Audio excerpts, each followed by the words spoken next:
talk today on the program about a time period not nearly that hot. Well, no, last week we ended up, because it was the January thing, we talked about the January 1989 time period and how over the previous year and a half, if I summarize this right, let me know, that the business in Jim Crockett Promotions had gone down and it was almost ready to get away from them, and to where many of the top guys, us included, were complaining about the money that we were making because we were on guarantees at that point, but they were minimum guarantees, and we had always made more than that. So a guarantee had never come into play. We made more money on payoffs, but all of a sudden we were not making that much money on payoffs, and I speak for myself, the Midnight Express, and all the top guys in the company, and the guarantees, the minimum guarantees we had was that if we didn't make a certain amount at the end of the year, the contractual year, Crockett would make up for it at the end of the year, what they call now the balloon payment, right? Right.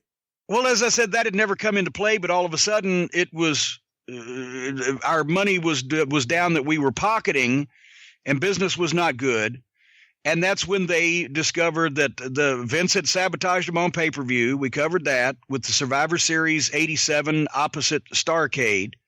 And then the Royal Rumble in January 88 opposite the first Bunkhouse Stampede. So Crockett had been kind of stymied on pay-per-view. Turner Broadcasting had helped him get full cable clearance for Bash 88.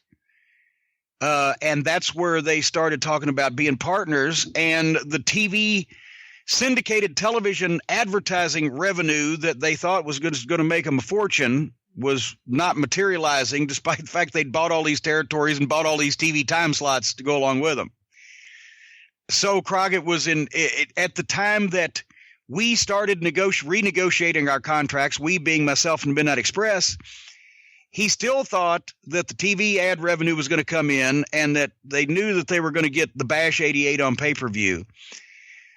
Sometime either during or right after the negotiation and the signing of the contract, he found out he was in the hole and this money wasn't coming, apparently.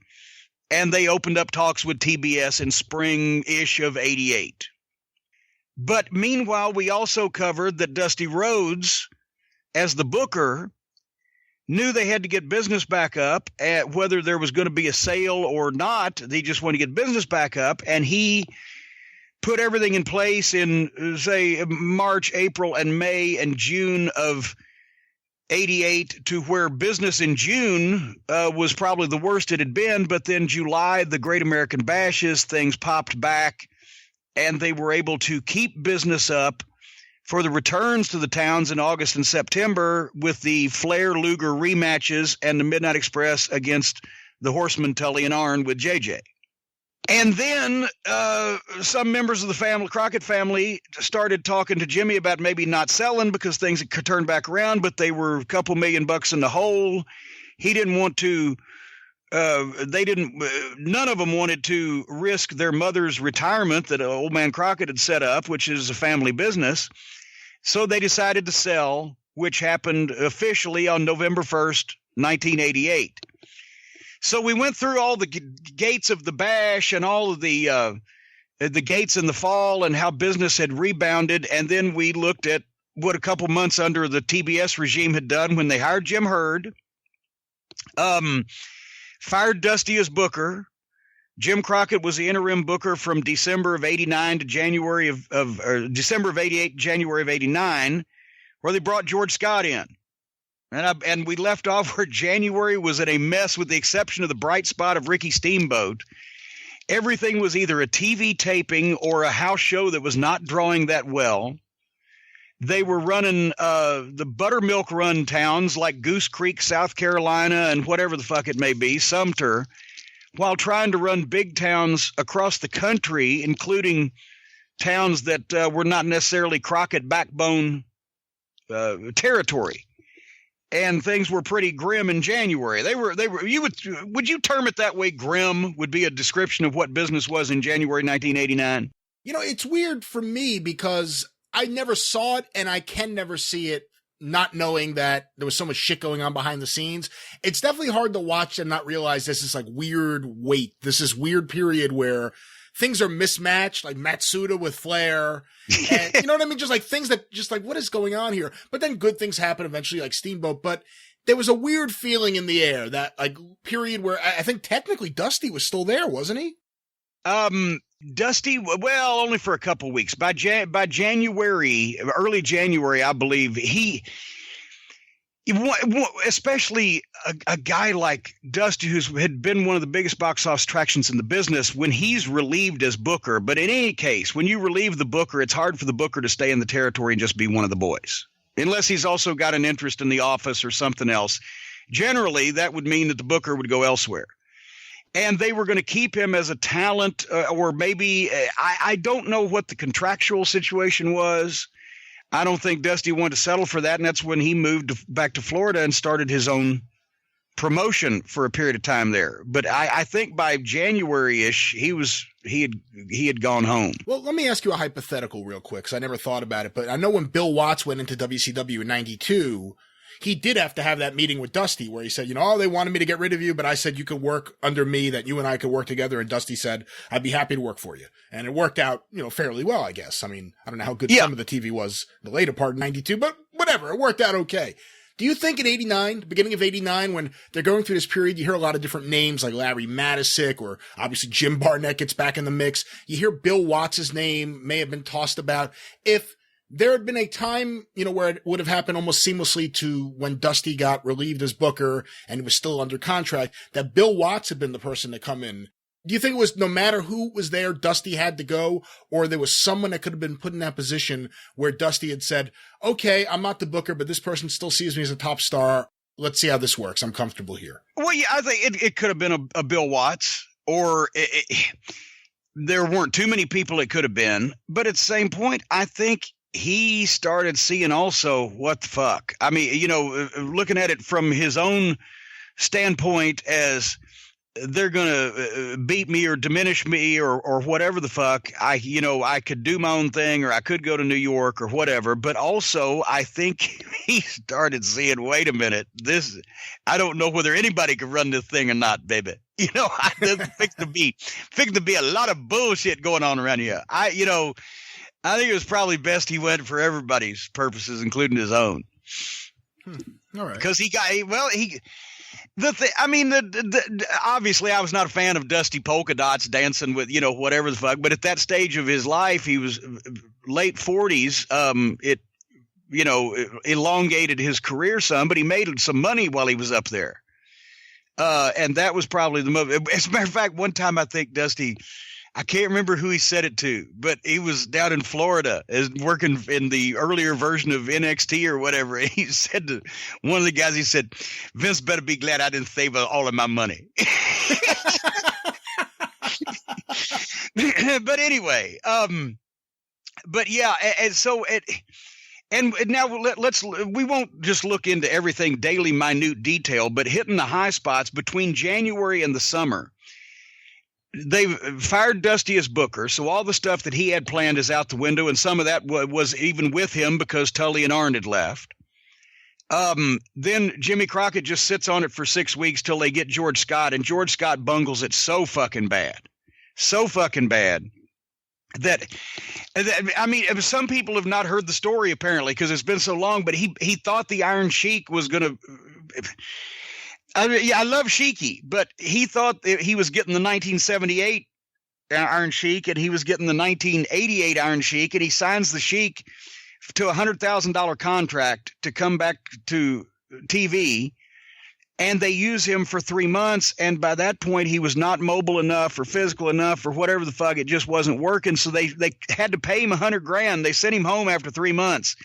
But then the following year, he'd been gone so long, they forgot that he was still under contract, and it rolled over. And they had to pay him another $100,000 for another year.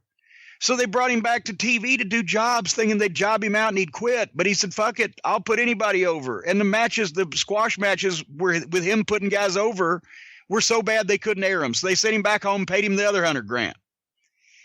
George Scott, he made questionable talent. Remember the break dancing, what the fuck, Jay Strongbow's son? Mark Young, was that it? Vincent Young. Well, he's had a few different names, yeah. He's had a few different names, but he was a breakdancing dumb fuck that was Strongbow's son. He was rotten. George Scott brought his own stooge son, Byron Scott. Bobby Eaton disliked Byron Scott. That shows you what kind of just a weasel he was. He'd walk by in the locker room and almost lean sideways and fall over trying to listen to your conversation so he could go to his dad and stooge. So a lot of the talent started looking to depart. A lot of talent did depart. I mean, if you just look at this changeover from Crockett to Turner, a lot of the guys, they may not have been top of the card guys, but guys who have been there the entire run. Jimmy Valiant, Ivan Koloff, they're gone. You know, Wyndham leaves pretty quickly too into 89. Yeah, well, Nikita. Barry without Dusty, he saw what was going on. Nikita, in a few of those cases, you know, the guys that were Crockett favors and Crockett lifers didn't carry over to the new administration, but since Paul Jones was an old friend of George Scott's, they made Paul an agent. and the talent turnover was severe. And like I said, a lot of it was not for good. So all of those changes started happening under George Scott. And once again, yes, he did bring in Steamboat, and that's a no-brainer. But at the same time, you know, all the other things that he did, including not understanding that they'd just been bought by a TV company. And so you need to fucking promote the Clash of Champions, which led to his downfall. But just the month of March leading up on the Clash, in Greensboro, here was the card in Greensboro that drew 4,600 people, which would have been a downer at any time, you know, in the previous fucking 15 years. But Dan Spivey versus Ron Simmons, Eddie Gilbert versus Kevin Sullivan, Kendall Windham versus Vince Young, Dick Murdoch versus Abdullah the Butcher, Sting versus Butch Reed, the Iron Sheik and Steve Casey, the Samoan SWAT team versus the Midnight Express, Barry Windham versus the Junkyard Dog, Mike Rotunda versus Rick Steiner, Lex Luger versus Steve Williams for the U.S. title, and Rick Steamboat versus Ric Flair for the world title. In Greensboro, that only drew 4,600 people. Twice as many guys as they ever put on fucking most of the cards. And a lot of named talent that in other places and in other times had done well, but it wasn't happening. And because the company did everything wrong. From pissing, obviously Greensboro, this is after Starrcade had been taken away from them, you know, 2 years in a row. But everything from the local promos that went from the ones that we would do for 7-8 hours every Wednesday. We're coming to Charlotte. We're going to be there in Philly. Flair selling the Marriott bar. You know, individual localized promos with the top guys that can talk. They were getting fucking canned green screen shit inserted into event centers like fucking Vince did. The emphasis was being taken off of the syndicated TV, which was really what sold the tickets in the that's why they got more main events than the TBS show did. The syndicated TV sold the tickets in the individual markets. Well, they were putting everything, had gone to center stage for TBS television, and they were putting all their eggs in that basket. And syndication was becoming more of the green screen shit, where sometimes there'd be two versions of it with two sets of announcers. And they'd put one place and one the other place. It was dying out. That was a big part of it. As we'll talk about here in a minute, they didn't know what nights to run what towns and when to run what towns and what towns to run. And even when they kept some of the local promoters, like I think Elliot Murnick worked for them for a little while, they didn't keep Sandy Scott, I don't believe, much past the initial transition period. But even Gary Juster, that fucking company, the infrastructure of that office immediately could not do the minorest things and have them come off. And between the uprooting of all of the talent and the switches in the talent and especially after George Scott was gone and they went to a committee, when you've had like 4 or 5 changes in booking philosophy in a 6-month period, it was fucking grim. So, like I said, in March, that was a card in Greensboro. that you would have thought, especially with Flair and Steamboat, but it has to be the current TV product, and it has to be the promotion of the live event. And it has to be whether you've pissed a lot of your fan base off, and in a lot of these towns also the TV tapings, the endless squash match, fucking bullshit TV tapings in front of arena crowds that have seen the best house show cards over the last several years that they could possibly fucking see. And now they're looking at TV tape, and the shows, they started to get so fancy. They looked shiny, like they had a budget, and they became more cookie cutter. The guys were on contracts now, and that's another thing. We mentioned that TBS assumed the contracts of all the guys from Crockett, and they were paying, instead of balloon payments, they were paying equal installments every 2 weeks on these contracts. And I know, somebody like Kevin Nash might not fucking see it this way. The guaranteed contracts where you had your actual salary rather than a guaranteed minimum, but you knew you were going to make more than that if business was up, when you just started getting the same amount of money every 2 weeks, regardless of how many times you worked or how long you worked or what match you were in, that was the end of the fucking wrestling business right there, son, especially the live event business. Because a lot of people decided, well, we're going to fucking sit around, or it's only goddamn Gaffney or whatever the fuck it was. So a lot of that contributed. But then the Superdome, when was it? Where was the guy there? No. The Superdome, April, I'm looking in my book. Clash April 2nd. April 2nd. Okay. This was their opposition to WrestleMania, right? They were still doing that because, Vince was trying to block Crockett off and then TBS off pay-per-views. So TBS started the Clash of Champions to have a free show against WrestleMania to hurt Vince back. So TBS really wanted this fucking thing to do well, right? And it was Flair and Steamboat in the fucking rematch.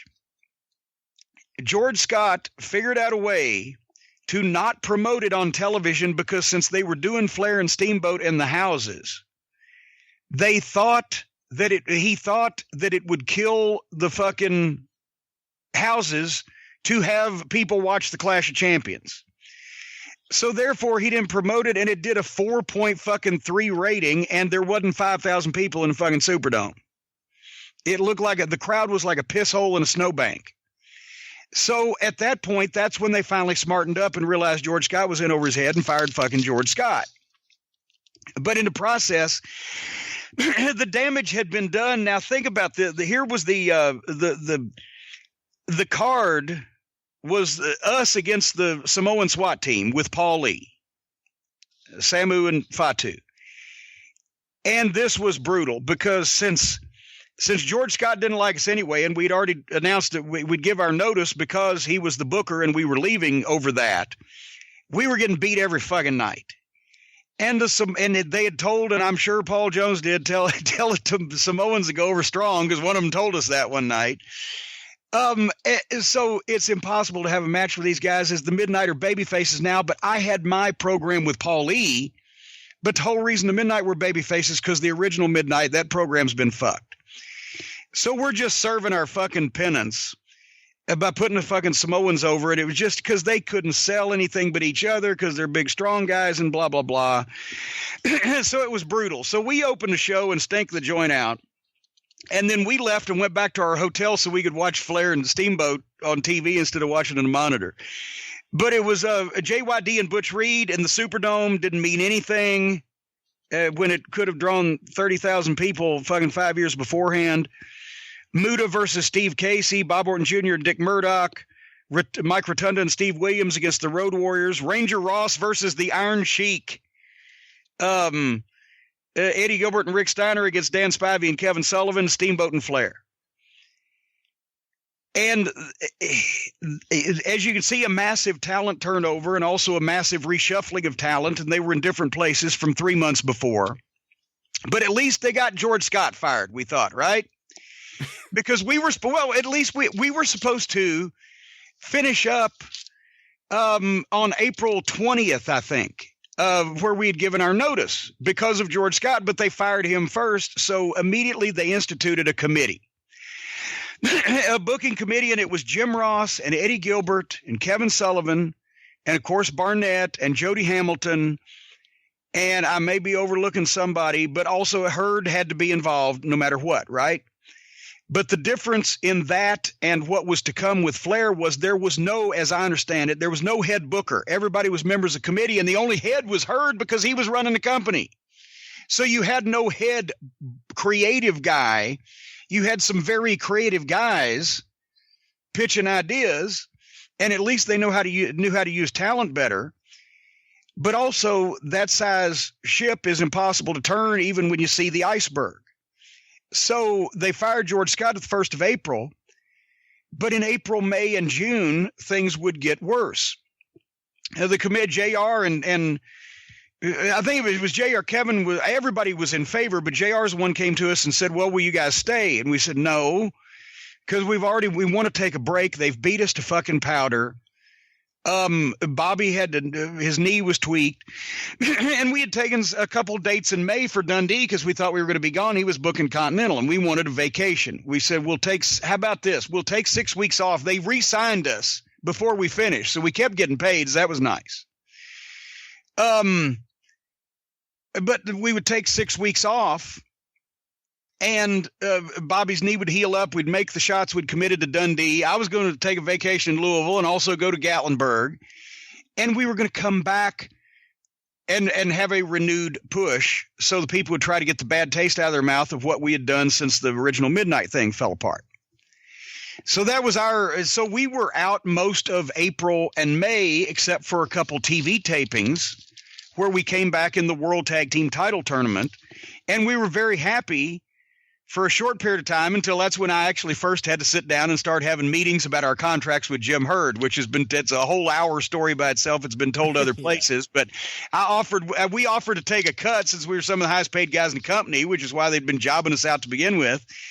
And he offered us an amputation. So that was, how shall we say, challenging. Yeah. Yeah. Hey, let me ask you, when was the first time you saw Ranger Ross and the Combat Kick? Oh, Ross, he was a nice guy, and he was a legitimate armed services hero, and et cetera, but he'd been working for Jody Hamilton in the local Georgia promotion, and he just wasn't ready. And even though he's a good athlete and he could do some shit, they wanted to, even then, they wanted to find lower priced fucking talent and or cut guys guarantees, except for, Hurd was in love with Luger and Sting because of the way they looked, and he could understand that because that's all he really could understand is what he could see in front of him. He didn't understand anything else about the business. And otherwise, they wanted to cut the payoffs. They wanted to have more guys on the card, but pay each one of them less money.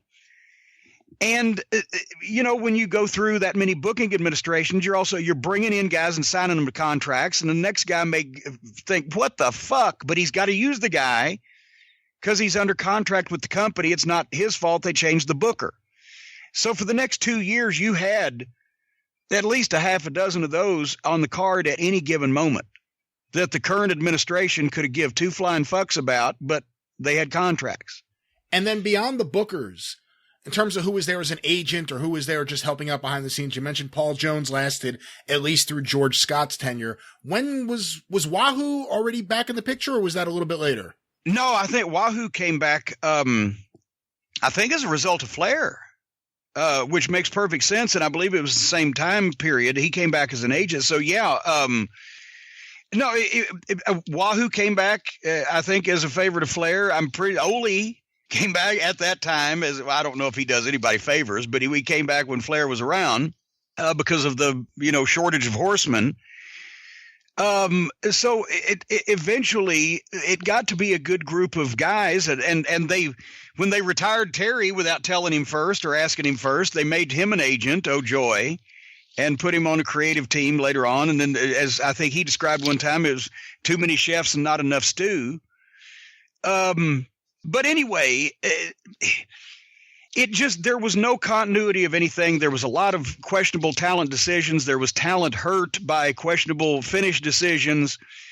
Even though Flair was able to, and we've talked about that in the past, able to get the television ratings back up and the pay-per-view ratings back up by the end of the year and the beginning of 90, the house show business really never came back.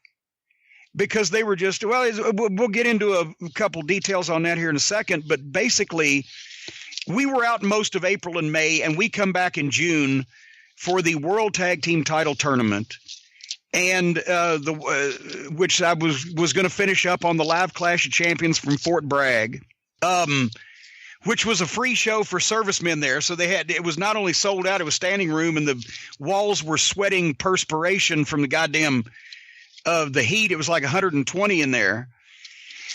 So it was a great house, but it was, it was just the epitome. I think that was pretty much the low rating of that era, because even though, like I said, there was some great guys on the committee, there was no leader, and you can't book by committee. And also George Scott's reign had done so much damage in a short period of time that it just wasn't going to come back that quick. But the Clash card, Guts and Glory from Fort Bragg, did a 3.8.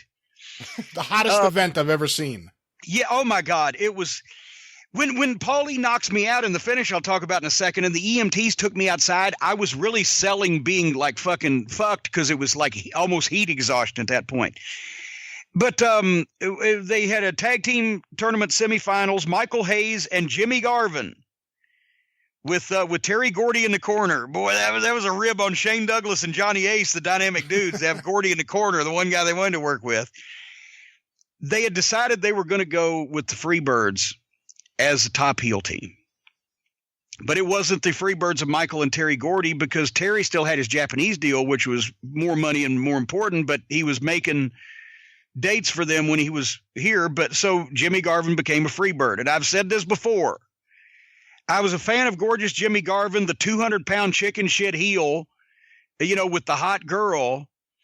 But all of a sudden, Jimmy Garvin, after doing that in this company for the previous 3 fucking years or whatever, comes back after being gone for 6 months as now he's going to be a badass. And the Freebirds decided they were going to be badasses.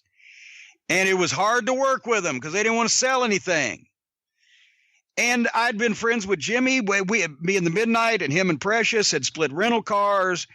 My wife at the time was friends with their nanny, et cetera, et cetera. But he was in a mood trying to be a tough guy, and just made me a little cranky. At one period or one TV taping in Savannah, and I'm a babyface still. We'll get to that in a second. Garvin rolls in because they're going to fucking jump us all, and he rolls in, and I'm going to take a bump for him, but he just comes steamrollers me with the forearm fucking shove, you're going down whether you like it or not thing. So I take a bump. I actually clipped my knee, so that was a little tweaked. Take a bump, roll out, sell on the floor. Here come the other baby faces, run them off. I get up selling my jaw. I put my arm around one of the baby faces, kind of drag my ass back selling. He was mad at me because I didn't stay down and have somebody carry me out. I'm like, I'm bigger than you. You hit me once. What the fuck? Eddie Gilbert comes over because Garvin's yelling. I think he was on the supplements. I was like, what the he's like, just ignore him. I'm like, what the fuck? I'm bigger than he is. It's not fucking, Mike Tyson didn't fucking hit me. So who's responsible, though? Who was the person that, of those people you named on that early 89 booking committee after George Scott, who was the person that said, let's push this new lineup of the Freebirds out of all the tag teams that were there? And there were good and bad, but there were a lot of tag teams there at the time. Who was the person who said the Freebirds should be the guys we push as the champions? I was not in those meetings, and so I don't know. I was not in those meetings yet. As a matter of fact, many of these decisions are why I was soon to be in the meetings. But so Freebirds and the Dynamic Dudes, Ranger Ross versus the Terrorist, who was Doug Gilbert, because Eddie was on the committee also. The Ding Dongs defeated Cougar J and George South. The Ding Dongs debut. So right there you go. That's what they're fucking looking at on television, regardless of the talent. Once again, when you have a fucking mud show, outlaw, indie fucking rific gimmick, clown show bullshit on one of the matches, even though the main event is Ricky Steamboat and Terry Funk, you have shit on your show. And to this day, more people probably remember the Ding Dongs than they do the Steamboat wrestled Funk, except they're really dedicated. Anyway, other tag team tournament semifinal. Midnight Express defeated the Samoan SWAT team. Finally, we beat them. And as we had a fan hit the ring during my introduction. Anyway, and we were the baby faces. Steve Williams double count out Terry Gordy in 6 minutes. Norman the Lunatic pinned Mike Justice. See, once again, you go from Steve Williams versus Terry Gordy to Norman the fucking Lunatic. You go from the Midnight Express to Samoans right after the Ding Dongs. Kevin Sullivan and Mike Rotunda beat the Steiners. Sting pinned Bill Irwin for the TV title.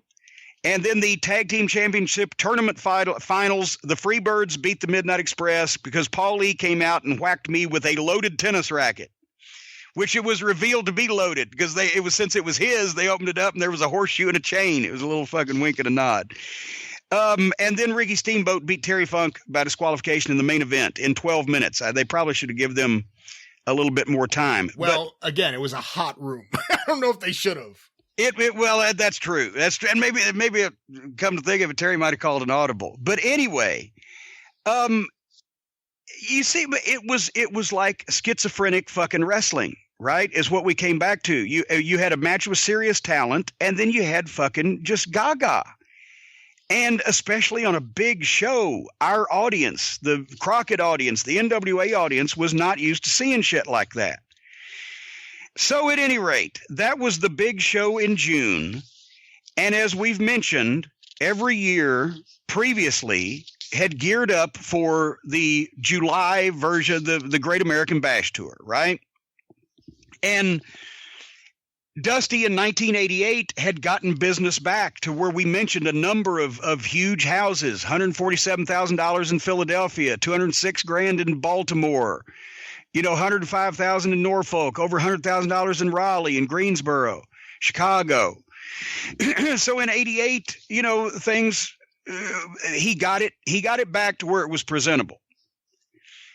But for all these things happening and going on, I'm going to turn to July of 1989. This is when we're back. And the Midnight Night, we know we have to be heels, but we left as baby faces. We had to come back as baby faces. And we've had this program going with the fucking Freebirds, especially after the disputed finish in the tag team title tournament on TV, where we would come back in the houses. But it was increasingly hard. If Gordy wasn't there in the corner, then there were three of us baby faces and me carrying the feared tennis racket against two heels. And to be honest, let's face it, Jimmy Garvin, once again to that audience, should not have been in the ring with the Midnight Express in that picture. I'm sorry. But also it wasn't the real Freebirds that people had in mind, and also all the other problems going on, and they wanted to be the Road Warriors. So it was hard to fucking work those matches, and we were miserable. So were the fans apparently that were watching them. But we think, all right, at least, I figured if we were going to switch back heel, I was going to have to come up with the idea and somehow sell somebody on it. But right then, we've just been back a couple of weeks, right? So July 1st, guess where they ran? You can't guess, can you? Oh, I thought it was one of those ask and then you answer rhetorical? Yeah. Like most of the questions. July 1st was Charlotte, North Carolina at the new Charlotte Coliseum. Charlotte, North Carolina, the origination of the Great American Bash in 1985. They had over 25,000 people at the Memorial Stadium to see Ric Flair flying in that helicopter as a hometown hero and face the Russian nightmare Nikita Koloff in the Battle of the USA and Russia. Over $250,000 house, an outdoor stadium. In 1986, they did $234,000 and 23,000 people in a stadium. In 1987, they still did $174,000 and 15,000 people in the stadium. And in 88, they'd done a respectable $98,000, even though it was a major disappointment, and probably about 8,000 or 9,000 people. Charlotte, and the new Coliseum in September of 1988. We had opened up the new Coliseum with Tully and Arn in the Midnight and Flair and Luger and done 13,500 people and over $100,000 house. 9 months later, they run Charlotte, the new Coliseum. The house was $37,000. And they'd also raised the prices by then, so you weren't even getting really a $10 average. So that was less than 3,000 people. And we were defeated by the Freebirds for the World Tag Team title, or in the World Tag title match. But the card, Luger versus Steamboat, Samoan SWAT Team versus Road Warriors, Midnight Express versus Freebirds, Sting versus Terry Funk, the Steiners versus the Varsity Club, Gordy versus Murdoch, the Skyscrapers, Sid Vicious and Danny Spivey had just arrived against Randy Rose and Ranger Ross, Brian Pillman versus Bill Irwin, the New Zealand Militia versus the Ding Dongs. Maybe we have it there. But the point is, even though more guys than ever before and a lot of talent that had drawn in other places, $37,000, not even 3,000 people. The next day they were in the Omni and didn't do 7,000 people. And as a matter of fact, we weren't even on the card, by the way. No, yes, we were. Yes, we were. I tell a lie. We were there against the Freebirds. And once again, didn't do 7,000 people when Atlanta for a bash in 86 had done 185 grand. And 87 had done 245 grand for the War Games. So at any rate, July 1st was Charlotte. July 2nd was the Omni. July 3rd, we did TV in Columbia, South Carolina. July 4th, the 4th of July, we did a TV taping in Fayetteville, North Carolina, in front of nobody. And by the way, Fayetteville, North Carolina, it may not sound like much, but in 86, Fayetteville had done $104,000. In 87, it had done 88. In 88, it had done $66,000. In 89, they made it a TV taping. So we're getting like $150 and $200 payoffs since they're just, well, they're paying us at random because the houses, in a lot of cases, you couldn't do the old formula, or I think the guys would have to pay the office some for working. So they were just giving guys nominal payoffs because at the end of every 2 weeks, you would get a contract payment that would bring you up to nobody was making their contract minimums on payoffs. They were getting nominal payoffs, $200, $300, $400 a night, whatever the fuck, more for Flair and those guys.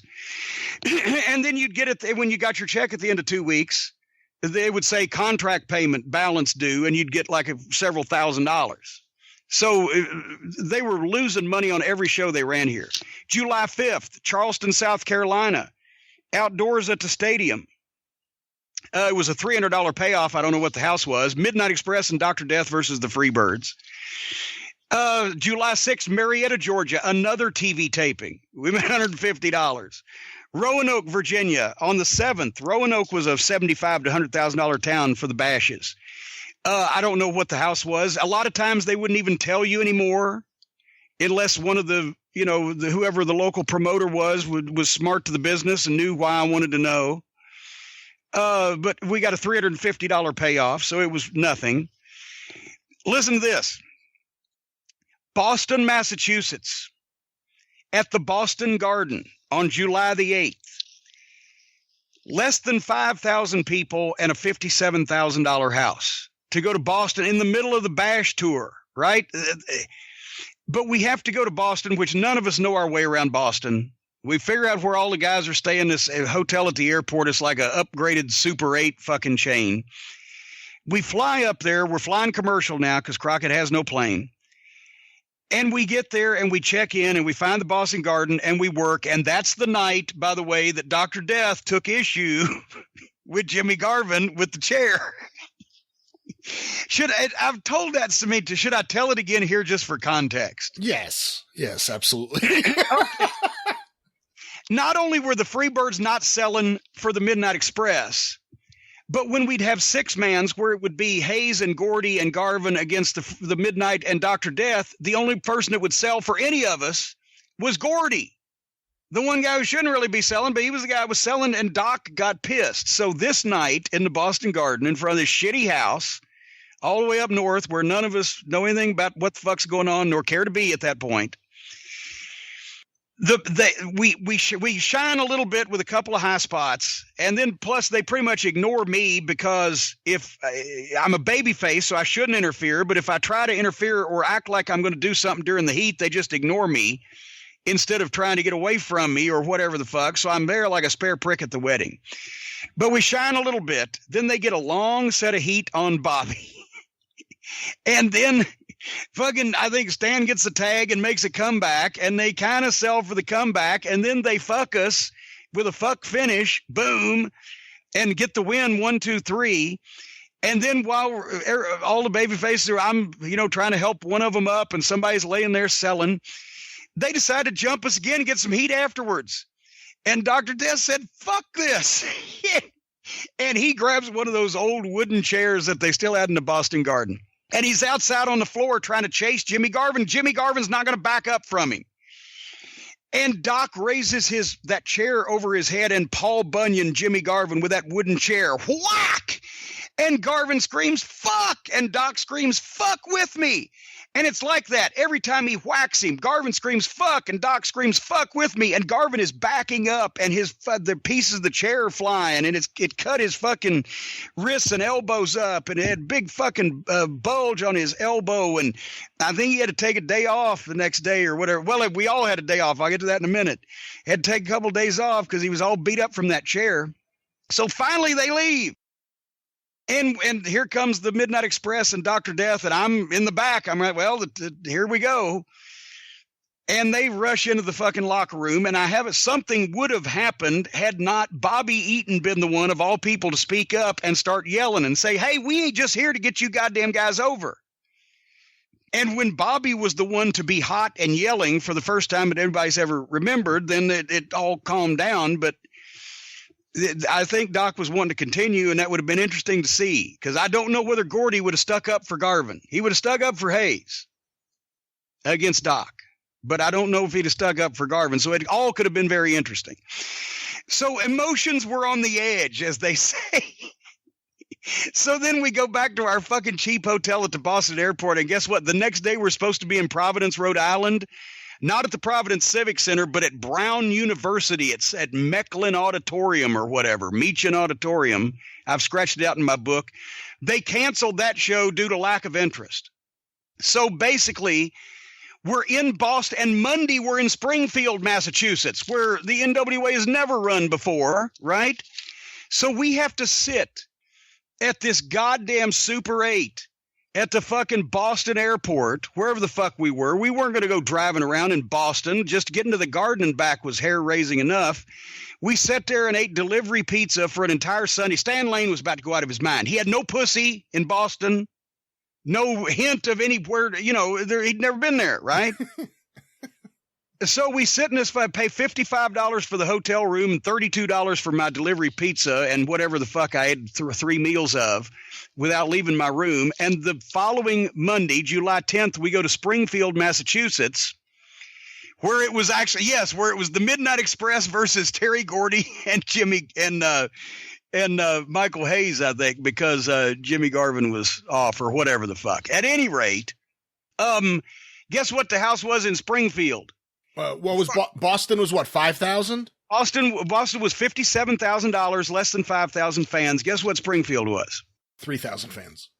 Well, you're almost right, except not. It was $11,000, which means that not 1,000 people came to the Civic Center in Springfield, Massachusetts to see what the fuck we were doing there. And that card, just to show you how they couldn't fucking draw a goddamn money with green crayons and paper. It was Lex Luger versus Ricky Steamboat for the U.S. title, Sting versus Terry Funk, the Road Warriors versus the Samoan SWAT team, the Midnight Express versus the Freebirds, the Skyscrapers versus Johnny and Davey Rich. Sid Vicious won a 2-ring battle royal. Great Muta over Rick Steiner, Mike Rotunda and Dick Murdoch, the Dynamic Dudes and the New Zealand Militia. Like not even 1,000 people. That's amazing. Because it's Springfield, Massachusetts. We've never been there before. Nobody gives a fuck, and nobody apparently knew how to promote it. So the next day we figure, well, at least we'll have Chicago, right? Because We've been in this goddamn shithole in Massachusetts for 3 days to work 2 shows that nobody went to either one of them. We're going to fly to Chicago on July the 11th. The flight was canceled. We missed the fucking show. In Chicago, they drew 3,000 people. Now, by the way, the Chicago Great American Bash in 87 did $136,000, sold out to over 10,000 people. In 88, it did 100,000. In 89, there was 3,000 people there, and we Eddie Gilbert, Scott Steiner, Bobby Eaton, Stan Lane, and Jim Cornette, according to the notes in this fine publication by Graham Cawthon, WCW 89 to 94, we all missed the show because the fucking plane was fucked up. So it was like we couldn't get out of goddamn Massachusetts to save our life.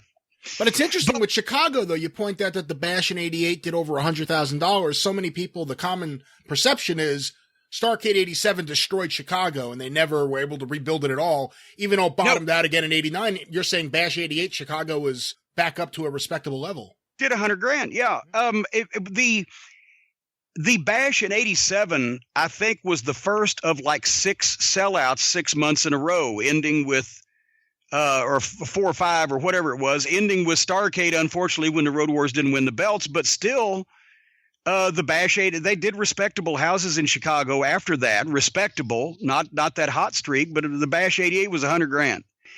And now, of course, they jacked the ticket prices up by this point. That's another thing. TBS had raised the ticket prices in all these markets.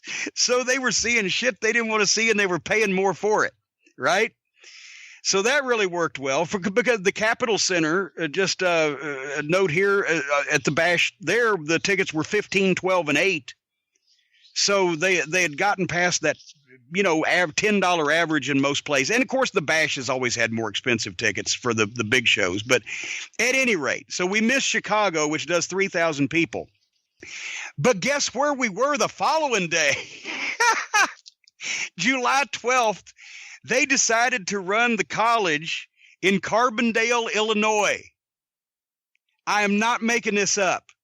Carbondale, Illinois got Road Warriors versus is supposed to be the Samoan SWAT team, and Norman substituted. Sting versus Funk, Freebirds versus Midnight and Dr. Death, 2-ring battle royal, Muta and Gilbert, and more. And the house was $12,000, which means about 1,000 people. In Carbondale, Illinois, they didn't run Charleston, West Virginia, that was a $100,000 town, or they didn't run Richmond, Virginia that month. It was a $100,000 plus town in the past. They didn't run Norfolk that month. They didn't run Greensboro that month. They didn't run Raleigh or Greenville, South Carolina, but they ran Carbondale, Illinois. And then the following day, because this was when Herd had hired that fucking moron, Don Glass, that used to work in the event routing and event booking department in the WWF under Ed Cohen, who was a genius and a great guy, right? But Don Glass was the coffee boy. Well, he somehow convinced the TBS people and Jim Herd, that says he knew everything about it. He had relationships with all these buildings. They could hire him, and he could do the same thing for the WCW that Ed Cohen was doing for the WWF, with all these great buildings and all these tours and routing. So see, when you're in Chicago, then you can drive to Carbondale, and then you can drive over to Tennessee. So we went from Carbondale, Illinois to Jackson, Tennessee with the same card. But that's when the Memphis territory was still alive and well and healthy. And in the Jackson Coliseum, we did $11,000. We did less than 1,000 people. Burt Prentice's shows now outdrew the entire WCW roster in Jackson, Tennessee on July 13th, 1989. And then we went to Memphis the next night, when they had already had a big show the previous week from the Memphis group, just to make sure, and we did barely $25,000, which was probably about 2,000 people. And that looked good all of a sudden. Then we go to Richmond. Richmond, Virginia did run, because that's July 15th. And I don't even know what the house was. We got a $400 payoff. So I assume it was probably in the neighborhood of 30 grand-ish. Richmond for the Great American Bash in 86 had sold out at 115 grand. 87 had done 125 grand. 88 had done 109 grand. But Richmond, as you'll recall, as I mentioned earlier, sold out with Midnight Horseman and Flair Luger in September of 88, did $140,000 and sold the building out. And 9 months later, they're back not doing 3,000 people with everybody they've got. Then, of course, when you're in Richmond, Virginia, I mentioned there's great towns like Norfolk and Raleigh, but the better thing to do would be to fly across the country and the next day on Sunday, July 16th, do TV in Fort Worth, Texas. We got up in Richmond, Virginia on Sunday morning, took a commercial flight to fucking Dallas, Texas, got in a rental car and drove to Fort Worth to the Cowtown Coliseum and got there to do 2 syndicated TV shows all in the same fucking day. And there was nobody there. Well, there was a couple of thousand people there, I think, because, it was fucking what it was. And then the following day on a Monday night, we're in Lubbock, $25,000 house, couple thousand people, but it was the small building there, so that wasn't bad. July 18th, we're in Amarillo doing another TV taping. And this time they somehow got a good house in there, but I don't know if it was all paid or if they papered it because it was TV. Then the following day, July 19th, we had off, but many of the guys did another TV taping in Atlanta at Center Stage. Then we were supposed to be in Lexington on July 20th at Rupp Arena. And I don't know whether they had a card there or not, but I've got off, so I think they may have canceled it. July 21st, we're in Dayton, Ohio for a rousing $250 payoff and no people whatsoever for a match with the New Zealand militia. Because has there been any kind of house that would look like a bash all month yet so far? No, not, right? No, not at all. Nothing. So, but we're going up to the one everybody remembers, the weekend of the Great American Bash on pay-per-view, Bash 89. The night before, we're in Philadelphia. And in Philadelphia that night, I won't even bother you with the whole card, but the main event in Philadelphia is a 10-man Bad Street match. The Freebirds and the Freebirds of Garvin and Hayes and the Samoan SWAT team and against the Road Warriors, the Midnight, and Doc, right? And Gordy's in there also. You would think that would be a match that the people in Philadelphia, right? The Road Warriors, the Midnight Express, and Dr. Death against the Freebirds and the Samoans in a Bad Street match. Philadelphia. Guess what the house was?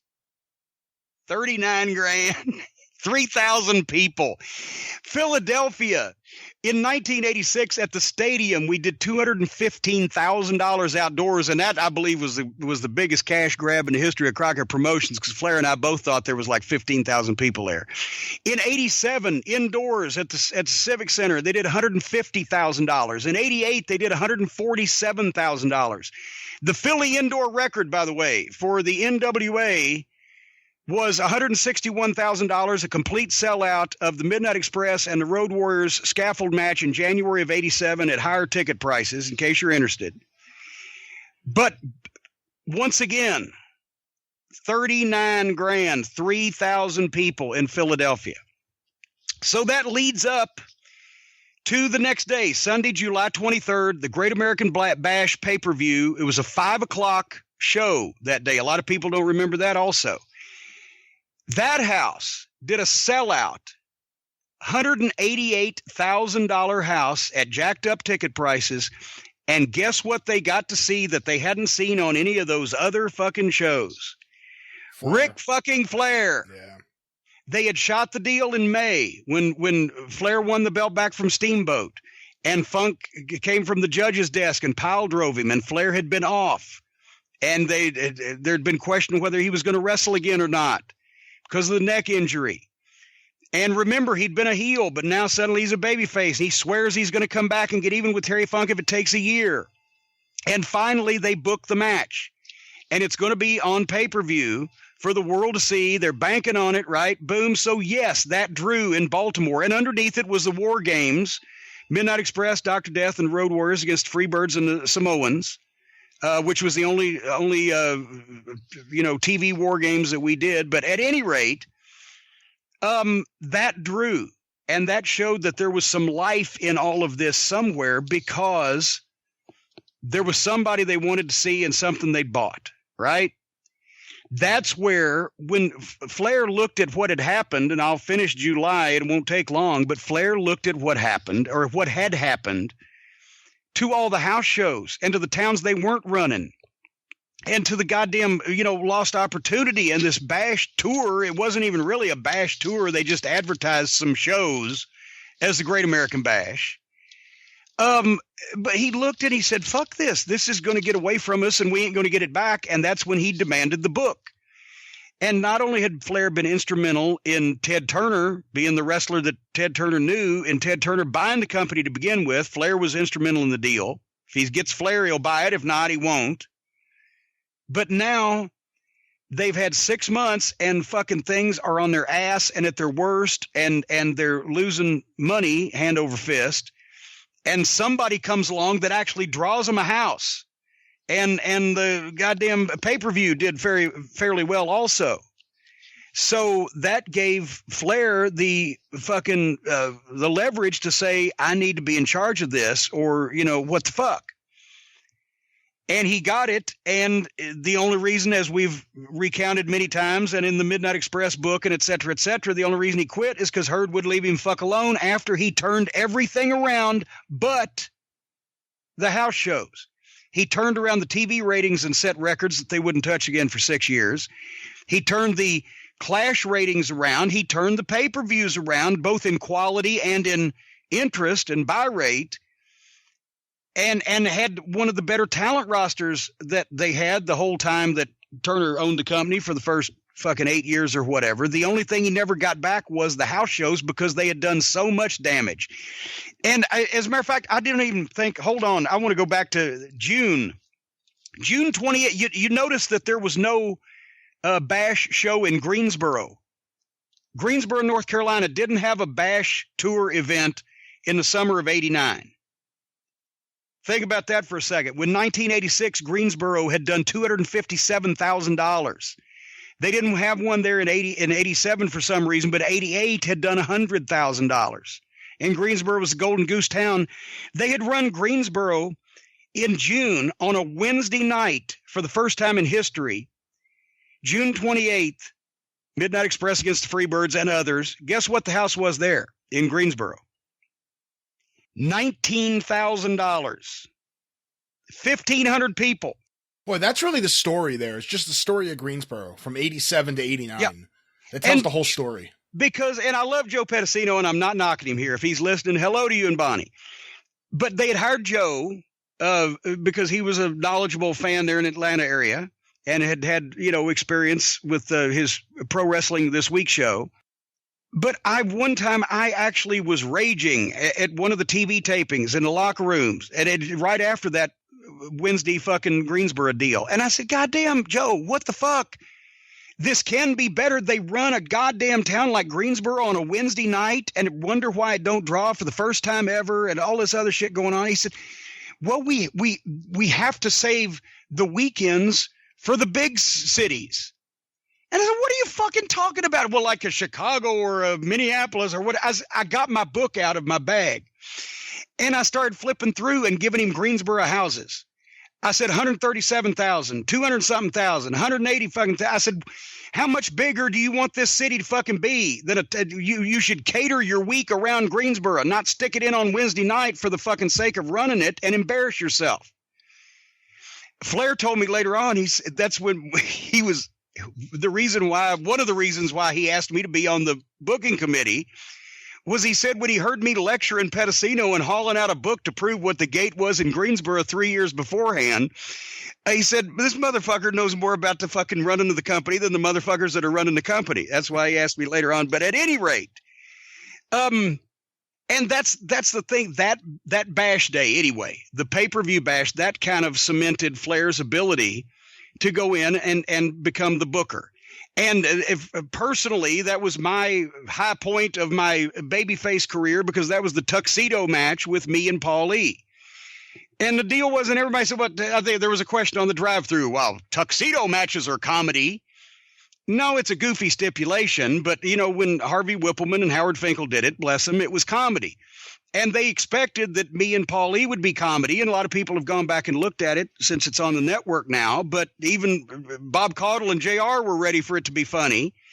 And I'd already sat down with Paul E and said, we ain't going to be funny. We've hated each other, and even the boys believe we hate each other. And he was all over this and in agreement with this. I said, we're going to have a fucking fight that looks like these two guys that may not be very athletic but hate each other, and they're trying their best, and you're going to be a little more pussy than I am because you're the heel.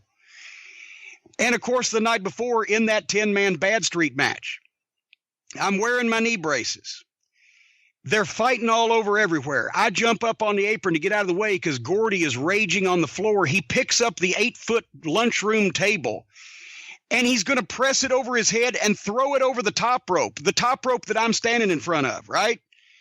And I know Terry's stout, but I don't want to trust that he's going to clear my head with this thing. So as he throws the table, I jump off the apron of the ring and, well, fuck it. And I land on those goddamn mats, those fucking pussy mats they put out there, where all guys did was tear their ankles and turn their fucking knees.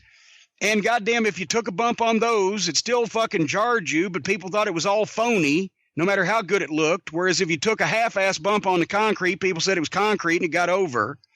They had those mats out there, and I land with my left foot on the edge of the mat, and even though I'm wearing my knee braces, my fucking left knee goes out. And when I say go ahead, it bends in a manner other than which nature intended far enough to tear cartilage. That's my definition of going out. And now I'm fucking limping, right? And by the next day, it was an afternoon show, but by the next day, I've already called my doctor in Charlotte. He said, well, you come home and I could drain it because it's swollen up and it's tight. And he said, and I could take a look at it. I said, well, I can't do anything in the next few days or next few hours, can I? He said, not really. Just don't do anything athletic. All right. I am not going to not have this match with Paul E. Even though the boys are buried as baby faces, I'm going to get my revenge on Paul E, and then we can fucking switch back heel some way as soon as I can figure it out, right? And I may never get another chance to get even with Paul E with the way that the booking has been going so far. So I fucking borrowed some ace bandages and taped it up, and I borrowed a couple pain pills, which was hard to find in the locker room in those days. I found one from two different sources, and took those and put the knee brace on. And if you watch the tape, when I'm walking to the ring, slapping hands with the fans, I'm gritting, because if I can get to the ring without limping, which was a challenge, then we've got the deal set up where Paulie's going to work on my knee, right? And I can sell.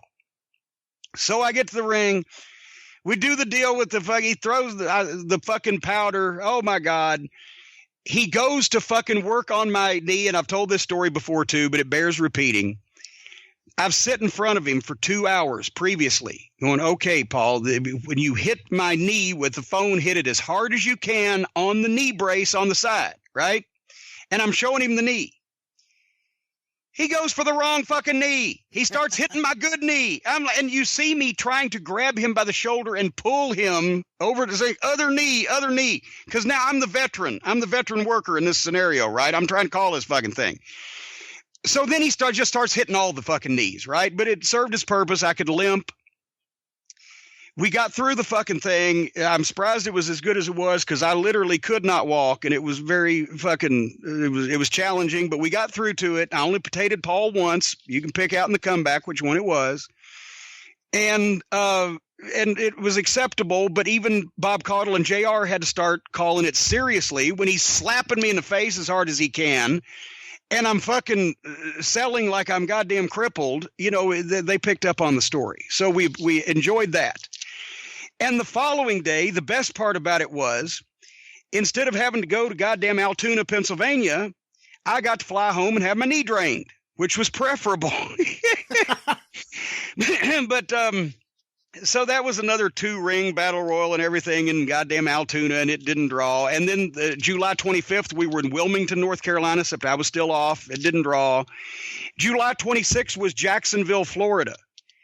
And I've scratched it off, and there's not even a report in Graham Cawthon's history book that they actually had that show. So I don't know what the fuck. But Jacksonville had done between $66,000 and $113,000 every year in July, and it didn't. July 27th, I rejoined the boys in Tallahassee for a lackluster show in front of no people. We got a $300 payoff.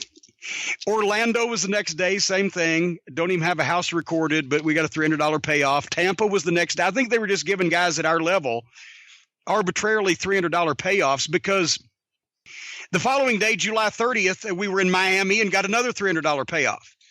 And then our contract payment was $2,500. So basically, we were $2,500 short of our contract money just over that 2-week period.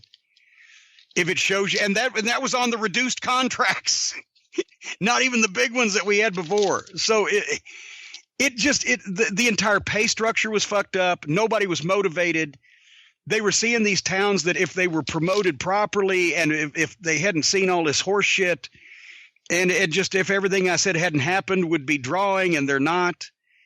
And July 31st was New Orleans at the Downtown Auditorium, which was a TV taping. And goddamn, I didn't even mark down they paid us for that. What the fuck? They may have got us. I may have to write fucking Turner Broadcasting about this from 1989. And Baton Rouge the next day was a TV taping. And then the next day, August 2nd, was an Atlanta TV taping. And then we went to Little Rock on August 3rd, the old Barton Coliseum, the Midnight Express versus the Freebirds in a main town of Mid-South Wrestling, among others, including at that point, still Terry Funk and Sting and et cetera, $22,000. Kansas City did $18,000. St. Louis don't even have a house. We got a $300 payoff. And then finally, the finish of the Bash season that year was Atlanta at the Omni. War Games. Midnight Express, Dr. Death, and the Road Warriors versus the Samoans and the Freebirds, Gordy Hayes and Garvin. Atlanta in 1986 had done a $185,000 house at Fulton County Stadium. In 87, the first War Games had done $245,000. In 88, for whatever reason, there was not a show in Atlanta during the Bashes. But in 89, and this was the best they could muster of the whole month besides the Bash or the whole period, $89,000. Less than 8,000 people in the Omni in Atlanta for that War Games, plus Luger versus Steiner, Eddie Gilbert and Scott Steiner against the Great Muta and Kevin Sullivan, blah, blah, blah. So, tickets were 12, 10, and 7. So they may have gotten a $10 average there. So maybe 8,500, 9,000 people. But that was that they took a tour where we literally grossed in the millions of dollars at live events across the country in a 1 month or 6 week period and turned it into a bunch of TV tapings and 2 good houses. And they didn't even run Johnson City or Norfolk or Jacksonville or Greensboro or goddamn, whatever the fuck. Pittsburgh, they didn't run. Pittsburgh was $142,000 in 87, $80,000 in 88.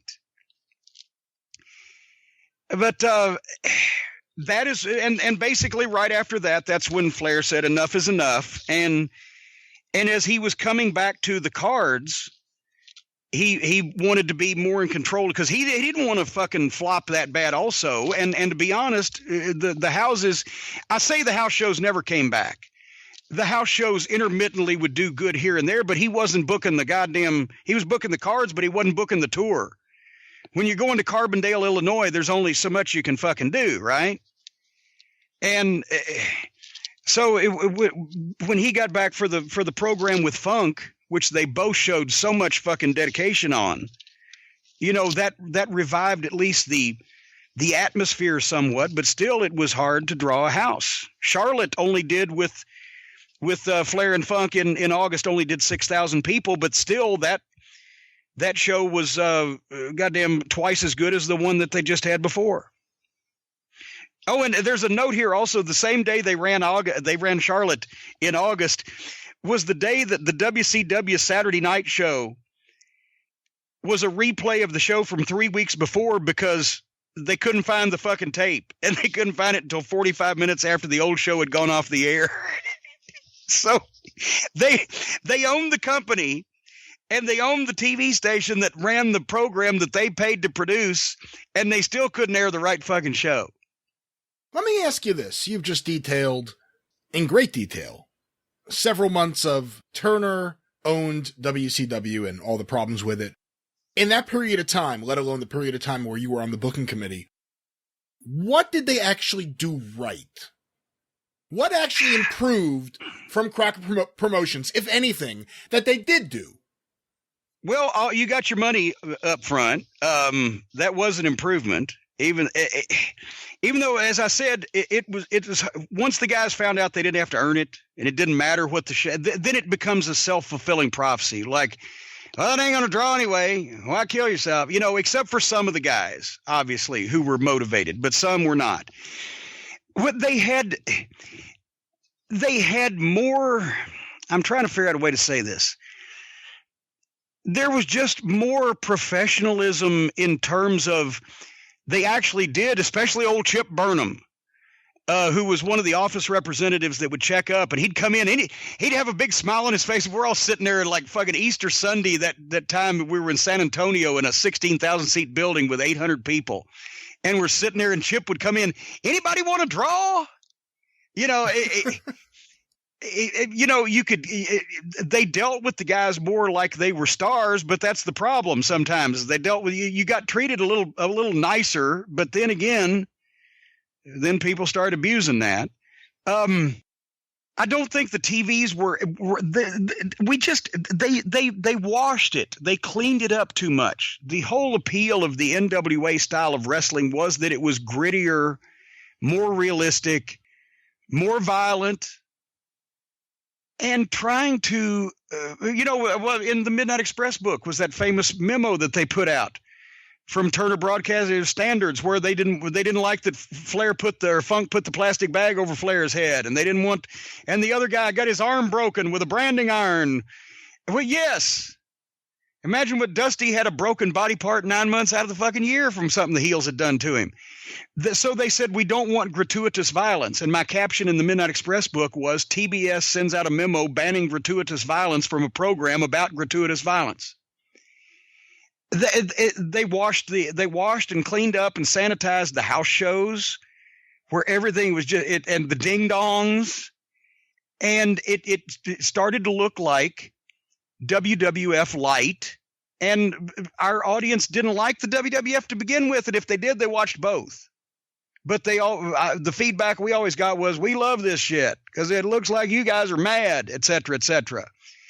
So they changed the in-ring style. They changed the look. As I mentioned, the programs not only didn't have the passion and the emotion from the fans, but they did so many TV tapings and so much canned bullshit and started post-producing and started taping shit out of sequence. And so a lot of times by 90, except for Center Stage, which was downtown Atlanta and was the best free babysitting in fucking town. So they got rowdy crowds. The difference in the TV crowds from 86 and 87 to 90, by 90, the people are just sitting on their hands for a lot of the matches going, what the fuck? We don't even understand. The promotion of the live events, as I said, was lackluster. It just, the talent decisions in some cases. And we mentioned in the program with the Midnight Express versus Brian Pillman and Z-Man, and I hate to speak ill of the dead, but Tom Zink was the highest paid fucking guy in the ring. What's wrong with that picture?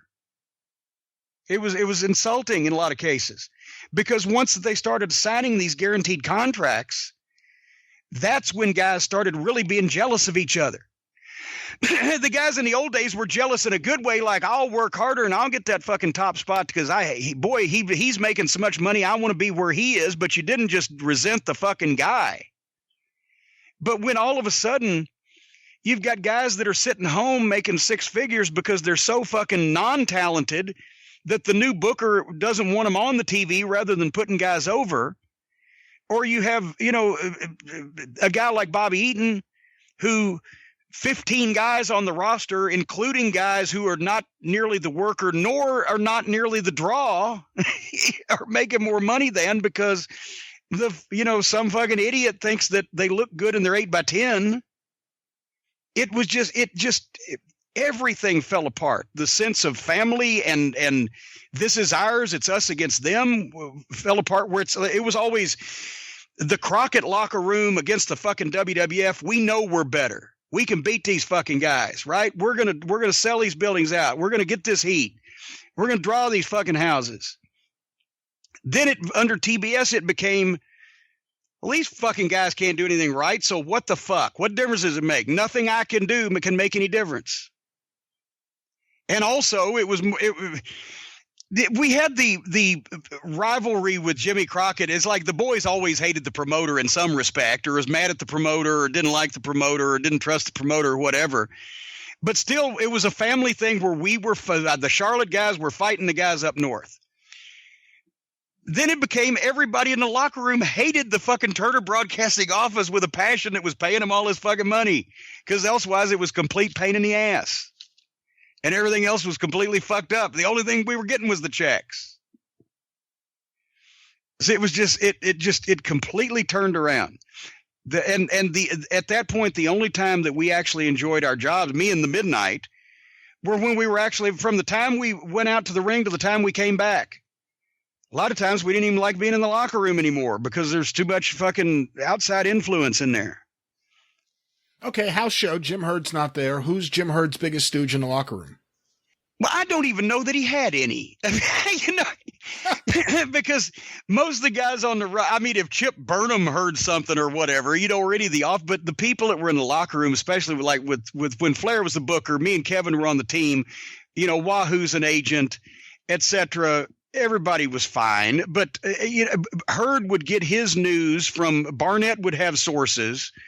And they would primarily pay attention around the TV tapings. And of course, there was as many TV tapings almost as there was house shows anyway. So, but in some cases, I think Herd was just oblivious about a lot of the shit was going on, or elsewise he wouldn't have put up with some of it. This is less than a year after the Turner purchase. When they first made the purchase, and I'm sure everyone's trying to look at this as a positive thing before things quickly went off the tracks. What did you think they would be the most helpful with, having them as the owner of the company? Well, obviously the checks, and not only the television clearances, because Turner Broadcasting had inroads in syndication also. I didn't know that they would marginalize the syndication and pretty much phase it out. And of course, Vince was setting a precedent that, you had to pay for it. But I really thought they'd put more into local television because that's what sold the tickets to the house shows, but they didn't give a shit about that. But I knew it'd be great for pay-per-view because who's going to turn Turner Broadcasting down to be on a pay-per-view? And I also knew that I would think they'd be able to make money with the syndicated television revenue that Crockett couldn't. So that just anytime you're owned by the guy that owns the TV station, if you can't never lose your television, there's always some hope. But what happened eventually, they lost their fucking television. That's the whole reason Bischoff ended up not buying the thing to begin with. I thought that as long as Turner Broadcasting owned the wrestling company, we would always have not only television, but strong television and big pay-per-view. But I didn't realize that they would – I just never thought until I saw it happen. We didn't have that long, couple months to think about it, that they would actually hire people to run the wrestling company that had never fucking had anything to do with wrestling. And that it was possible. I'd never seen business crash like that anywhere.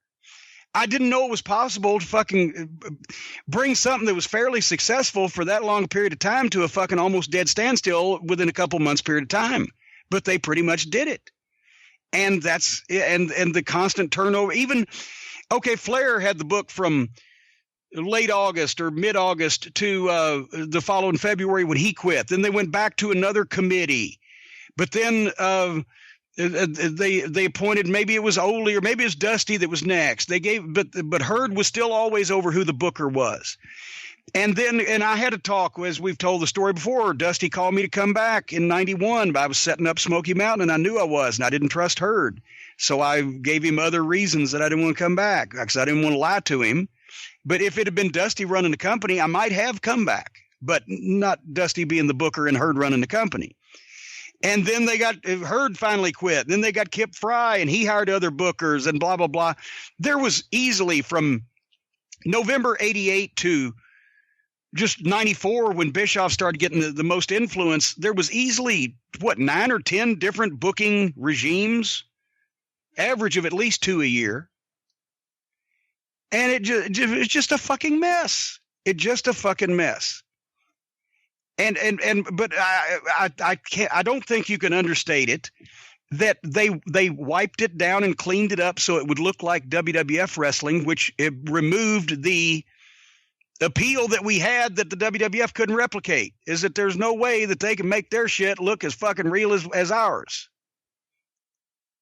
So that was the one thing that we had going for us. I figure if they don't fuck with the product, which we've just proven, we're just selling buildings out 2 months ago. So give us more money, give us full fucking television coverage and full pay-per-view coverage, and don't change the only shit we've got that works, the talent and the product. And that's the first thing they changed. So I don't know what to tell you. Well, the geniuses from Turner Broadcasting. I mean, it just, everything just fucking, you can't, there wasn't one thing, but as you just asked me, well, what did they do better than Crockett? Well, our Crockett's house show gates were on average bigger. The matches were more well received. The TV ratings under a lot of the period were better. The wrestlers made more money on some of them on payoffs than we did on contracts. When did you first see a makeup person backstage? Oh God. The makeup, man, that's, by the way, we love you, Terry Runnels. That's how she got started. But they started with makeup as soon as January 89-ish, because here's the thing, the hairstylist came first. What was his fucking name? I want to say something like Jay Tapper or something. But he was this gay hairstylist, not that there's anything wrong with that, from St. Louis. And they would fly, and that was one of the things that the boys would go on and on about. Jim Herd bought this fucking hairstylist a plane ticket from St. Louis to come over and do the boys' hair before the Clash of Champions. So there was makeup and hair people there, and that's when we're looking at empty buildings and everybody's just making their fucking minimum on their contract, but we're looking at their flying in fucking haircuts from St. Louis. You ever realize that era? I noticed it recently when I went back and watched some footage. Paul Heyman has like the Donald Trump orange hue. Because he always went to get makeup. You could tell. He did. I won't say I never. They would, when JR and I were the commentary team for a lot of the clashes, which that was another thing Flair did. And to be honest, everybody says, well, you're on Flair's side. Well, what the fuck? Not only did he put me on my first booking job, but he put me and JR as the announce team for all the Clash of Champions. And so for heaven's sake, but every once in a while, if they would corner me and just make me, I'd do it. And I'd say, just give me some powder or whatever the fuck. Because I hate that shit. I did it very little in the WWF. I didn't do it at the Hall of Fame. I ducked them at the Hall of Fame. But I've always hated to wear makeup. So only when I was absolutely forced would I have the lightest powder possible. Paul Lee would stand in line at the fucking chair to get makeup. I'm like, what the fuck are you doing? He's like, well, I don't. He had more makeup than Muda on some of these television tapings. But yeah, I mean, that's once again, yes, it just penny wise and pound foolish, and putting their, and then by then, what was it? 90, I guess they'd pretty much, hadn't they killed Baltimore by 90, which was the last one that they hadn't killed, because Hold on, let me just look this up here, and I'll just tell you. Obviously, Bash 90 was in Baltimore. That's when Sting won the title from Ric Flair. Yes, but I'm talking about maybe the last great Midnight Express match of that era. No, it actually wasn't. You know when the last great Midnight Express match was? No. The last pay-per-view we did, Halloween Havoc. You go back and watch Bobby Eaton and Stan Lane versus Ricky Morton and Tommy Rich in the opening match and tell me that that's not the best, if you're applying it to a current standard, not the best tag team match you've seen in about 6 months, except if the Revival was involved. All of our big show matches were good. That's where we got out our frustrations. 'Cause we didn't physically attack Jim Herd because we could go out and tear the house down and give him a middle finger on the TV show. As long as our match was either the best one on the show or next to Flair's, then we were happy and we could give fucking Herd a finger. That's why all those matches that year were so good. But okay, I'm going to 80 in Baltimore for 90, 8,900 people paid.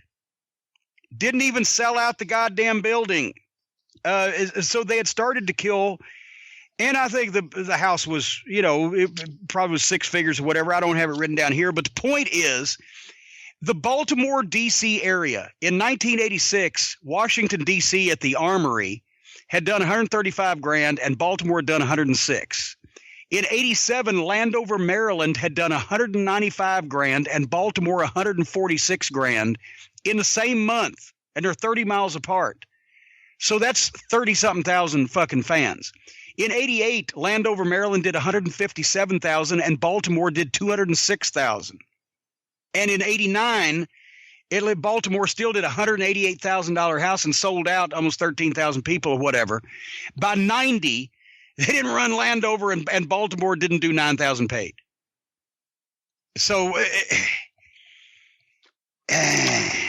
what about the talent turnover when the Flair booking committee took over? I remember when you think about Bash 89, the pay-per-view at least, and the 2-ring battle royal, there are a lot of guys out there that you don't see for too much longer. Scott Hall is one of the guys walking out there, and he was gone pretty quick. Yeah, and I don't know that there wasn't anything personal there. I mean, Scott Hall wasn't anybody at that period of time, but he would come back later on because he was somebody that would work for fucking cheaper at that period of time. But Flair just tried to eliminate some of the excess and just concentrate on the guys we want to use and had to have enough guys to get them over. Because that way, there weren't bad feelings from people. Because remember one time that the original Kevin Kelly, who was Nails, came in and had a tryout at Center Stage, and it wasn't very good, and he did adequate promo, if that, and Flair didn't see anything in him. So the guy calls back about 2 weeks later, and Flair says, well, to be honest with you, Kevin, we just don't have any spots right now. We're full. And the guy said, fire somebody. I need a job. Like you were going to fire somebody for his fucking ass. It is so, anyway, he tried to keep it down and polish it a little bit to where that there weren't extraneous guys. But once again, you always had heard, well, if not the ding dongs, what about the hunchbacks or the goddamn, whatever the fuck. And it really see, the ding dongs is so offensive. A battle. The ding dongs is so offensive because it doesn't make any sense. Even if you said, well, the WWF has stuff aimed for children, we should have a children's gimmick, you would come up with something that there's a reasonable thought process that would lead you to think someone would get behind, that a child would go, yeah, the ding dongs, it's like the lamest excuse. Let's just create the ding dongs and they'll have bells and they'll, ding and dong. It's just, there's no thought at all behind that. Well, I know I'm preaching to the choir here. Yeah, I'm just telling you. Were there plans to do more with Dick Slater when he was there for the Clash in September of '89, the notorious plastic bag incident? Did you guys plan to do more with Dick Slater?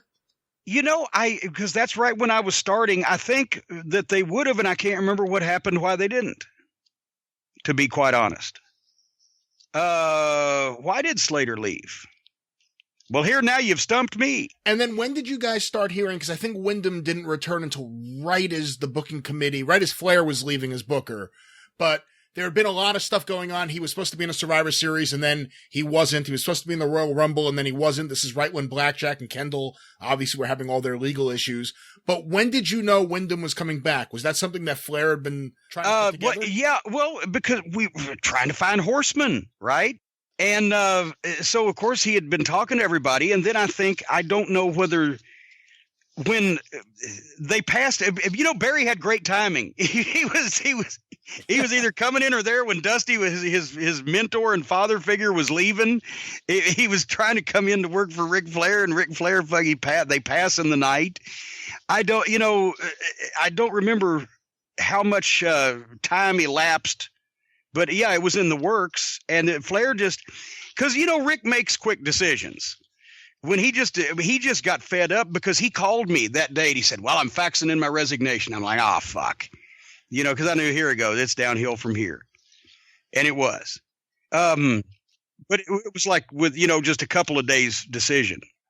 I never asked you this before, and I'm sure there's nothing there, but Flair versus Pillman is one of the matches on the AWA Big Show in early 1990. The AWA was going down, but they were still on TV. They still had TV. Did you guys talk at all with Greg Gagne or anyone about trying to do something? I'm sure they were looking for people to help them, but there was at least something because Flair and Pillman was on that show. Was there any talk with the AWA? That would have been done around or over the top of me. But see, that's the thing. Who knows? There may try to have been, but it would have gone through Herd or Barnett and Herd. I didn't hear anything at the time about any great cooperative opportunities. I know you, obviously, with great respect, still roll your eyes at just maybe the behavior of Jim Barnett and how him being in the mix here wasn't very helpful at times. But did anyone else feel that way? I think, it's Jim Barnett, right? So it's like you're on a baseball team. There's Babe Ruth. So there was that, but I think everybody pretty much realized at that point he either lost it, didn't have it, didn't want it, or didn't want to argue with Jim Herd. It was my thought process. Because once again, you had people that had sold out in the wrestling business for several generations, all under one roof, and they couldn't figure out how to get lunch. So it wasn't it was the sum of the parts, not the parts. A lot of the parts were great in other parts. It just none of it worked. And it was just such a fuck up. And after Flair quit as Booker, we talked about this on one of the kayfabe commentaries I did not long ago. But after Flair quit as Booker, he was still the champion, and he'd promised he was going to drop the belt to Sting. But Herd got mad at him and wanted to take the belt off of him and put it on Luger. So at a house show in Chicago, like in March of 90, it's like a month after Flair quit as Booker, they send announcers, a film crew, the whole 9 yards. They walk into fucking Chicago and, what are you guys doing? Well, we're shooting you dropping the belt to fucking Luger. And he's like, no, I'm not. How do you think that a fucking, especially Flair of all people, but any champion in those days, especially with what had gone on between him and Jim Herd, he sees the film crew walk in to shoot his title loss is how he finds out about the title loss? So he said, no, I promised it Sting. I'm dropping it Sting in Baltimore this July, like we said, because that's when Sting was fucking hurt and fucked up his knee and he couldn't wrestle. So Herd would try to fuck with Flair. Flair would turn around and start fucking back with Herd, and nothing would get done. Isn't that part of the problem? You say Flair made very quick decisions. Herd did the same thing. Yeah, but his were generally stupid. Right, no, but just the idea that the guys had a very similar trait. Naturally, they butted heads. One did things in a reasonable way, even though he was Ric Flair, and one of them did things in a stupid way, and that was St. Louis's own Jim Herd. Yes. And but anyway, that you can't point at one thing, as we've said, as to the reason why that it just didn't fucking work. And it wasn't going to work. And it didn't work from 1988, WCW under Turner Broadcasting, until 1996, 8 years, when the entire business had changed. The whole way to make money in the business had changed. And then, and then they found the accidental angle and got hot and then couldn't keep it and then went under. So when you think about it on a much smaller scale, 88 through 90 was kind of like 99 through 2001 for the modern WCW. Just they lost tons more tens of millions of dollars the second time around, but they had something hot. And the people running it couldn't figure out how to keep it hot, and they had several key things fucked up at the same time, and boom, and bad booking. So even though that we thought from 88 through 90, I've never seen something die like this quick. They really beat themselves. They're the only company that ever did that twice in the history of wrestling. They beat themselves with it 10 years later. From 99 to 2001 was a much more drastic drop because they had gotten so much higher finally, and then they dropped so much lower that they just said, fuck it, and folded up. Same company twice in the same fucking decade. House show business dropped. It wouldn't recover until the Monday Night Boom. They even stopped running house shows at a certain point, and they just did television tapings. Smoky Mountain Wrestling, notoriously, famously, as one promoter bragged about, outdrew WCW regularly during this period of time. I am curious what you think if, let's just say Bill Watts had another 6 months and you had been able to do, it wasn't really a Smoky Mountain invasion as much as the heels from Smoky Mountain were invading, and the Smoky Mountain commissioner was very understanding with WCW, so it wasn't a full invasion. But do you think that would have done at that time in 93, that would have been able to actually do some business at house shows? I'm not saying sell out Norfolk, but do you think it would have picked things up? No. And part of it, Watts needed more time because, once again, you can't turn the Titanic on a dime.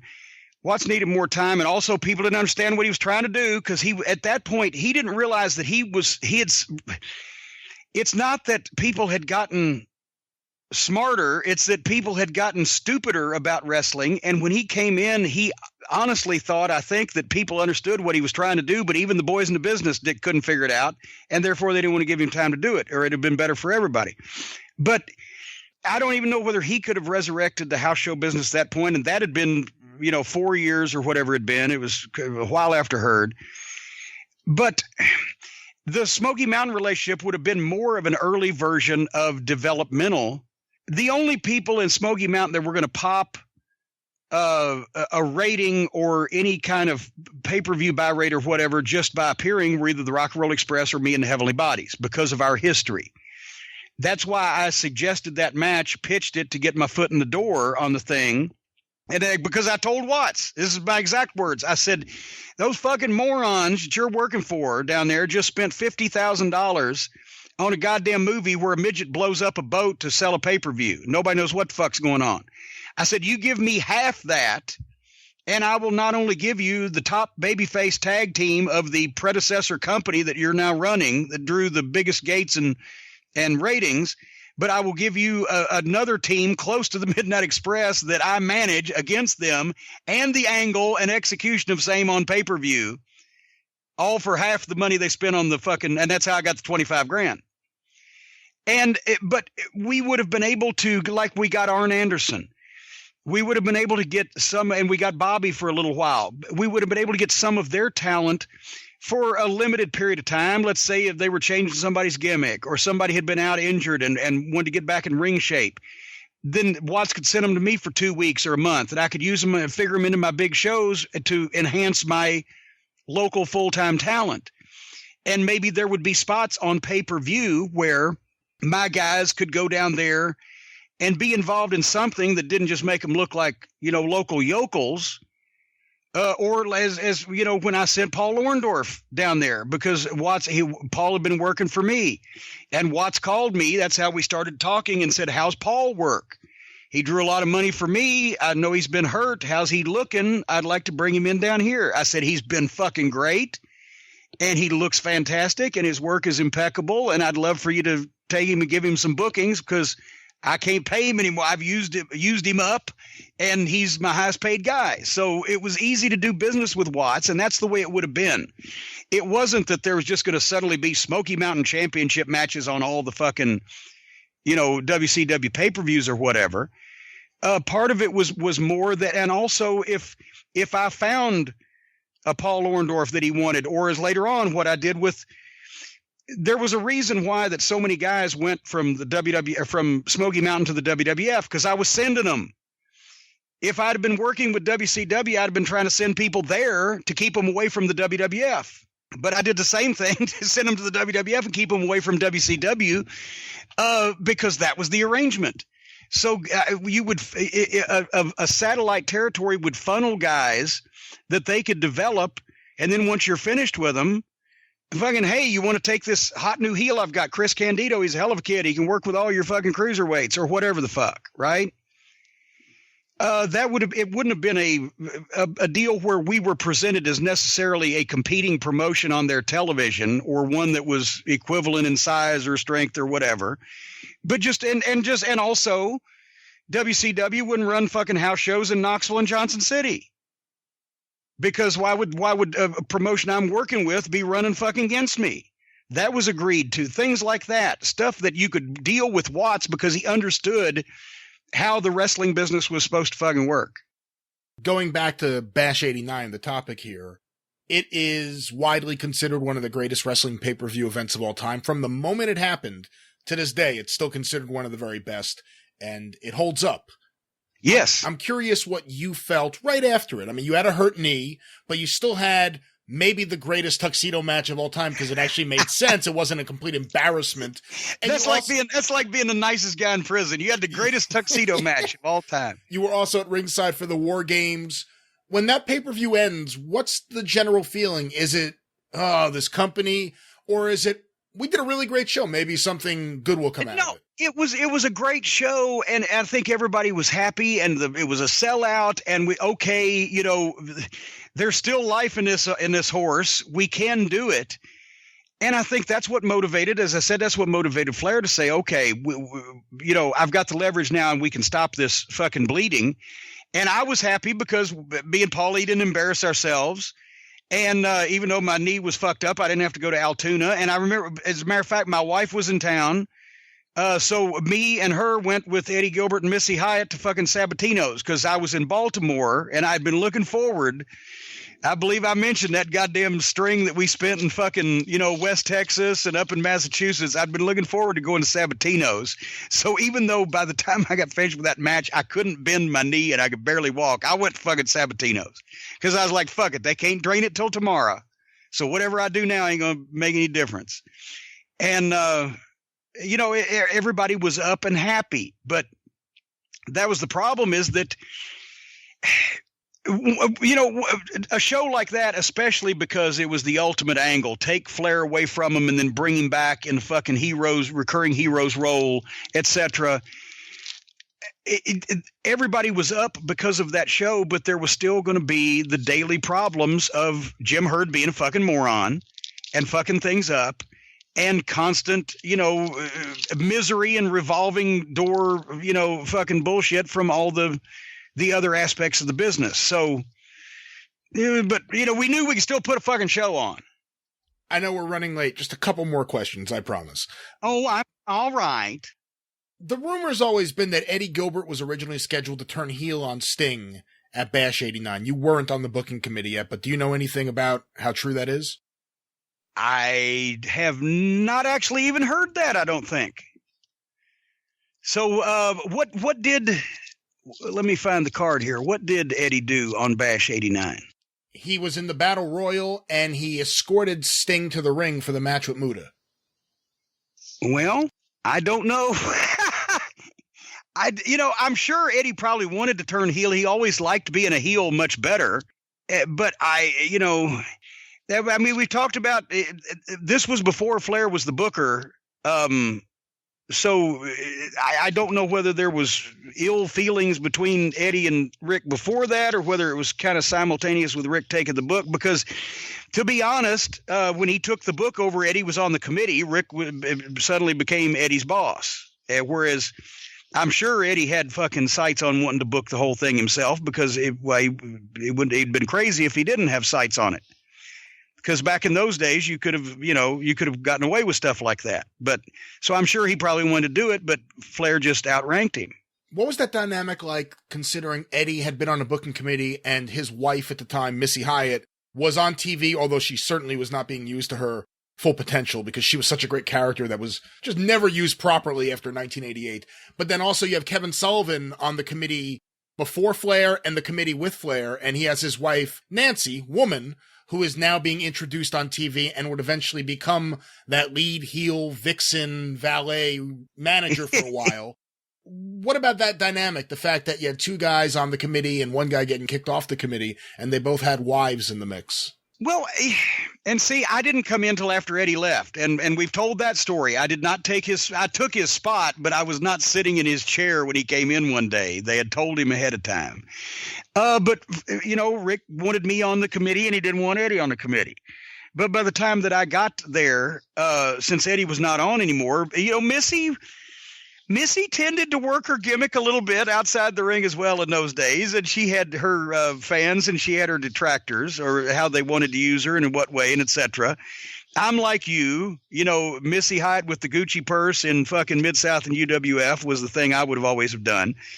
But Kevin never mentioned Nancy's name. It wasn't like he was pushing her. Everybody was knocked out by Nancy. She was gorgeous and she was talented and she knew the business and she wasn't pushy and never had, an issue that I knew of with doing anything or whatever the fuck. But it was something that, and actually Rick, that's why Rick ended up putting Nancy with him for a little while there right before this run as Booker was over with, because she looked like a main event talent valet. She looked like if some woman was going to be ringside with a horseman, it looked like Nancy would be the woman.